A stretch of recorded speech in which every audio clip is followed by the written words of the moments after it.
आज आपण बनवणार आहोत साबुदाण्याची खिचडी। त्यासाठी आपण इथे 2 वाट्या साबुदाणा घेतला आहे आणि त्या साबुदाण्याला स्वच्छ धुवून थोडंसं पाणी टाकून त्याला 3 तास भिजवलं आहे। आणि याच्यानंतर आपल्याला लागणार आहेत काही बटाटे, तर आपण पाहूया।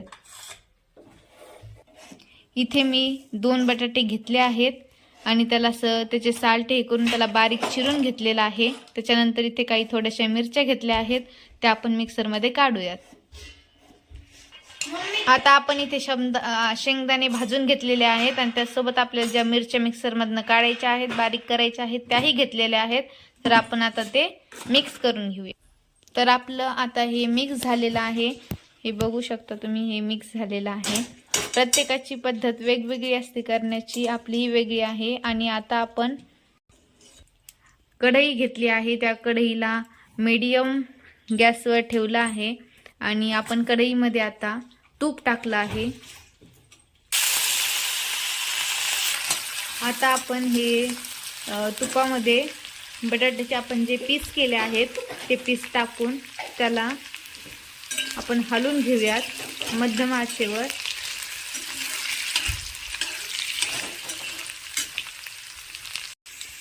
त्यानंतर आपण इथे आता त्यामध्ये साबुदाणा ॲड करणार आहोत, जो आपण 3 तास भिजू घातलेला होता। त्यानंतर चवीनुसार तुम्ही मीठ घाला आणि आपण जे मिक्सरमध्ये मिरच्या आणि जो शेंगदाणे एकत्र करून घेतले होते ते घातले। त्यानंतर आपण तेच मीठ टाकायचं आपलं। त्यानंतर छान मिक्स करून घ्यायचं, सगळं एकत्र करून घ्यायचं।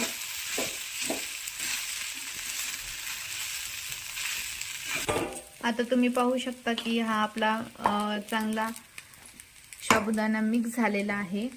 आता आपल्याला त्याला 2 ते 3 मिनिटं कमी गॅसवर भाजून द्यायचं आहे, परतून द्यायचं आहे। आणि आता आपण त्याला 2 ते 3 मिनिटं त्याची वाफ होऊन देणार आहोत।